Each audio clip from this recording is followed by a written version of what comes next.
This is SG2 Perspectives, a conversation with SG2 experts and industry thought leaders about the biggest trends in healthcare and what we expect that's going to mean for the future of healthcare delivery.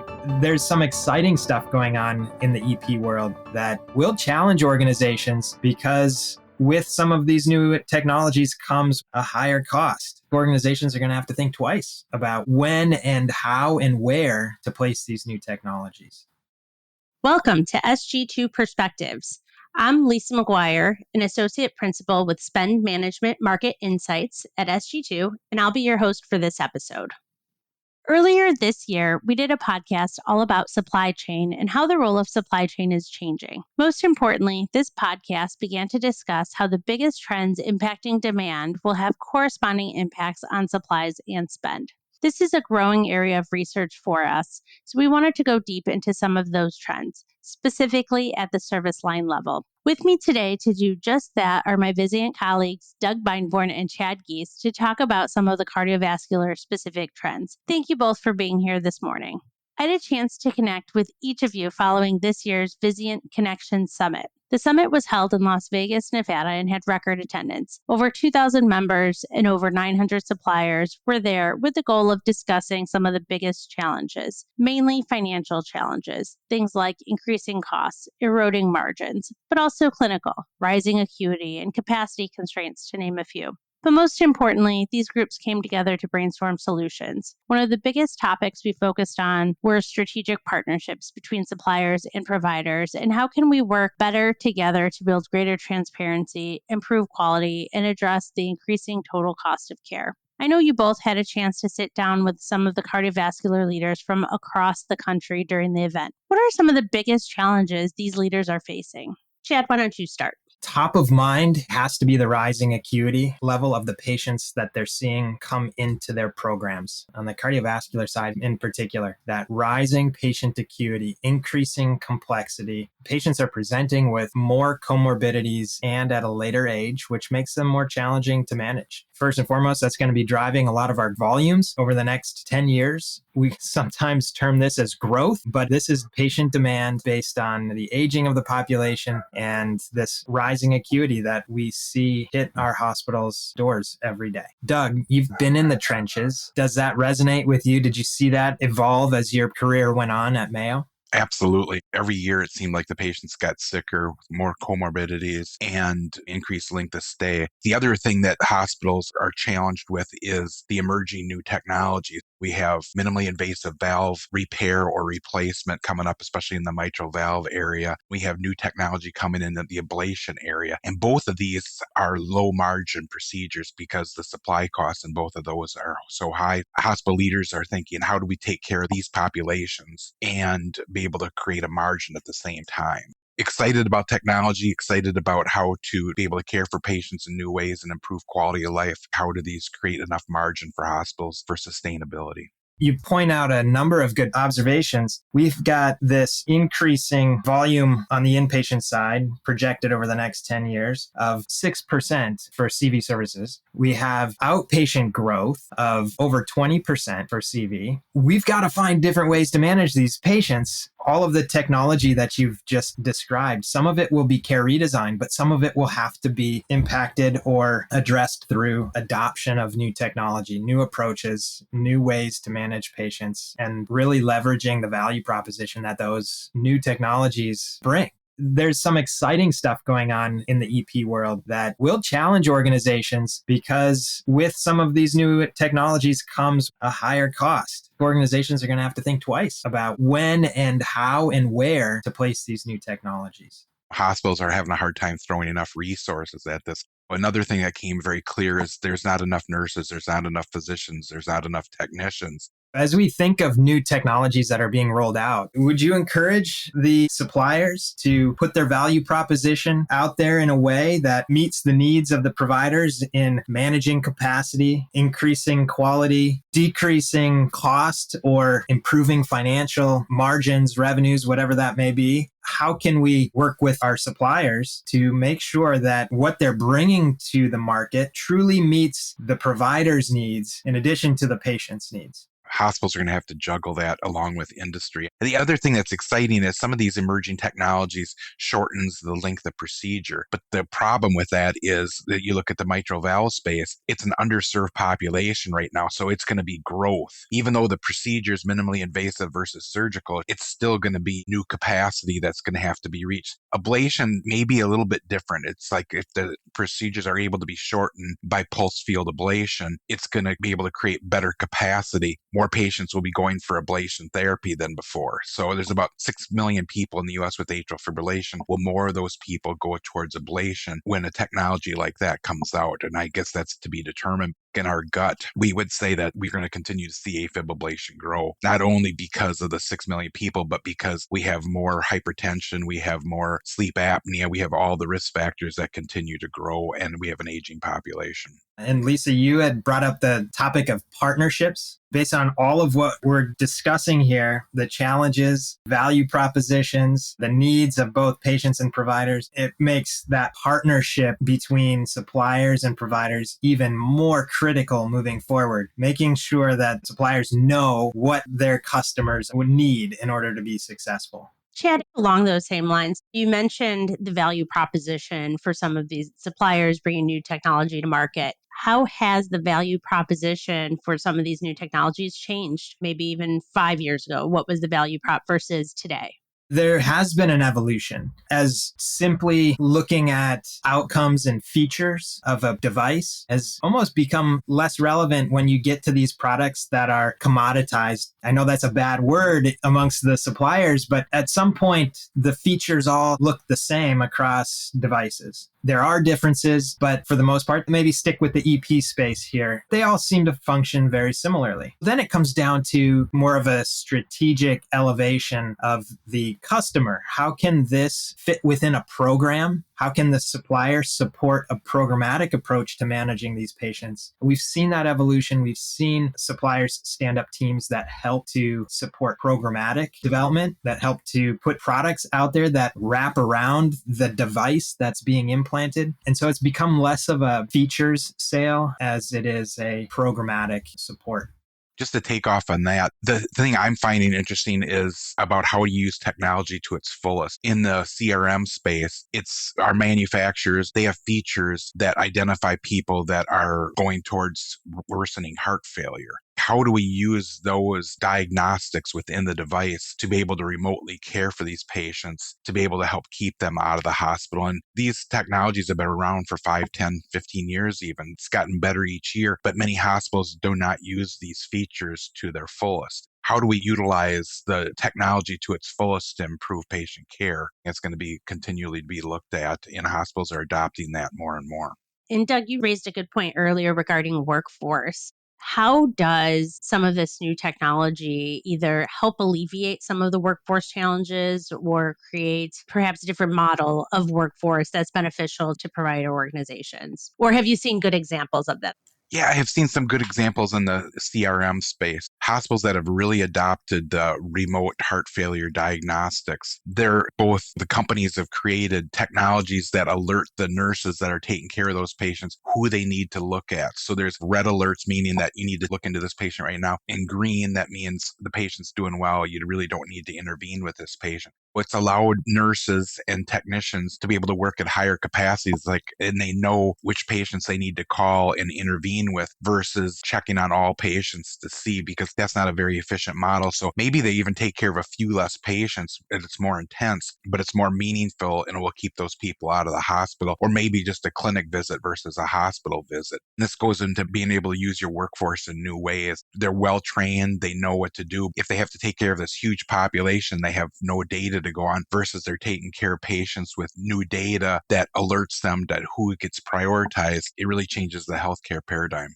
Yeah, that's a big one. It's less about that point in time episode, but how does this impact longer term care, longer term utilization of various healthcare resources across the continuum? It's an interesting dynamic, right? You have a lot of really new technology. How does either investing in some of this new technology impact a system's ability to realize growth or capture additional volume? Or does it? Well, let's just put this into reality. As of late, we're seeing more marginal change within products. The first truly innovative technology that we've seen hit the CV space was over 10 years ago now with TAVR entering the market. But over the last 10 to 20 years, it's been marginal change. We've been getting better products in the next generation devices versus the current device. We've been making these marginal changes, but they have had true benefit for both patients and providers. I think the EP space is a good example of this. When we look at the upcoming rollout, pulse field ablation should hit sometime in 2023. While this is very similar from a procedural standpoint to current cryoablation or RF ablation to treat atrial fibrillation, there are some benefits. We have some tissue selectivity, fewer complications peri-procedurally. The procedure time should be less, which could increase the number of procedures that a physician can do during a day. And it might even put this technology into more proceduralists' hands because of the ease of use. There are still some unknowns here. This is not the silver bullet for treating atrial fibrillation, but there are some advantages from a patient standpoint. Complications can be very, very challenging. And from a time standpoint, it would help organizations with throughput. Some exciting stuff here. It's not going to solve the AF endemic that we have, but it is going to help. The pulse field ablation in many ways is revolutionary, but it's a new energy source. So we've been used to using either freezing technology, cryo, or ablation, which is burning technology. And this is cardiac selective. There's really two big drivers here. It's shorter procedures and safety for procedures. And the longer the procedures are, the more chance that there's going to be a problem that's going to develop. If you're an academic center, 2 AFib ablations in a room a day, that's pretty much capacity, because not only you're teaching, but it's the length of the procedure. Now, if we can do 3 cases in a room a day or potentially even 4, that's pretty revolutionary. Your cost per case and your fixed costs get adjusted significantly, because instead of those people in the room doing 2 cases, they're doing 4. Not very often are we able to do something to fix costs, but this is something that we're able to do. But again, the problem is that when this technology comes out, it's going to come at a premium price. The cost per case is going to go up. Hospitals clinically will be excited to have this. People in the financial areas will be thinking, how does this affect our bottom line? You maybe make less per case, but you're able to do more cases to make up the difference. But it's not going to be a financial game changer for hospitals, I don't think. And it puts even more onus on the program to think programmatically as opposed to procedure. And it's something that we've talked a lot about at SG2 over my tenure here, but focusing on the program, not the procedure, is again going to be important, even with the rollout of something like pulse field ablation.